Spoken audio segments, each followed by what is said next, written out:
Puluhan mahasiswa yang tergabung dalam Pergerakan Mahasiswa Islam Indonesia Lombok Timur menggelar aksi protes terhadap keberadaan tambang galian C ilegal di Lombok Timur. Masa aksi menuntut pemerintah bersikap tegas terhadap tambang ilegal serta transparansi dalam penerimaan pajak galian C ilegal tersebut. Keberadaan galian C ilegal di Lombok Timur hingga saat ini belum terselesaikan. Di lain sisi, pemerintah daerah sedang berupaya mengoptimalkan potensi pajak dari galian C tersebut. Merespon hal ini, puluhan mahasiswa yang tergabung dalam PMII Lombok Timur mendatangi kantor Bupati untuk menggelar aksi pada Kamis pagi. Masa aksi sempat menerobos penjagaan ketat pihak kepolisian yang berjaga, namun dengan sigap pihak kepolisian menghadangnya. Akibat dari aksi ini, salah satu pintu gerbang kantor Bupati rusak. Sebagai aksi protes, mahasiswa juga membakar ban di tengah jalan. Koordinator Umum Aksi Samsul Hadi dalam kesempatan tersebut menyampaikan beberapa tuntutan. Salah satunya alasan hukum Pemda menarik pajak terhadap galian C ilegal di daerah, serta menuntut transparansi pajak yang diterima dari tambang ilegal tersebut. Selain itu, mahasiswa berharap agar galian C ilegal yang merusak lingkungan dan merugikan warga segera dilakukan penutupan. Lalu kemudian apa dasar Pemda hari ini menarik pajak galian C ilegal ini? Kita ini negara berasas hukum. Itu sudah tentu dalam undang-undang itu sudah diatur. Pemerintah dan masyarakat segala bentuk kegiatan yang ada di Republik Indonesia ini. Paling pokok pertanyaan saya bahwa dasar hukum yang pertama. Lalu kemudian yang kedua,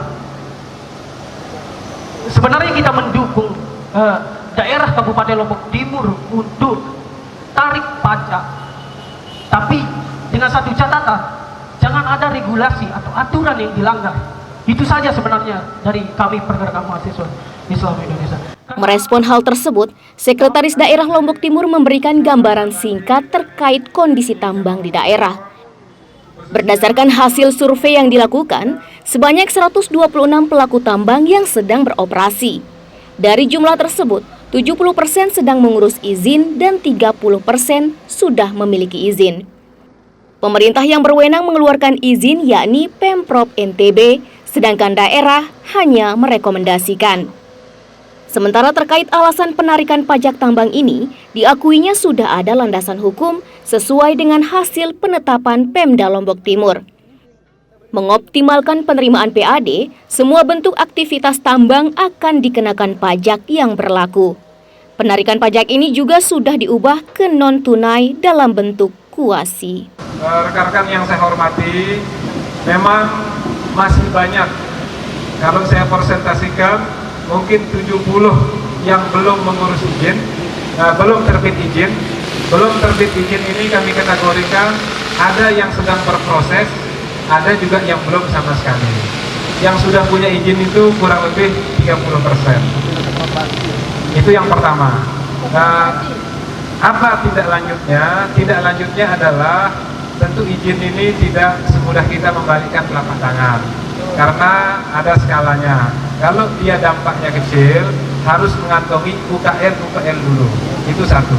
Nah, kami segera mendorong itu, sudah menugaskan Kadis PMPTTSB untuk berkoordinasi ke provinsi supaya dapat membantu masyarakat kita yang sudah ada UKL-nya supaya tambangnya itu juga mempunyai izin. Itu yang pertama.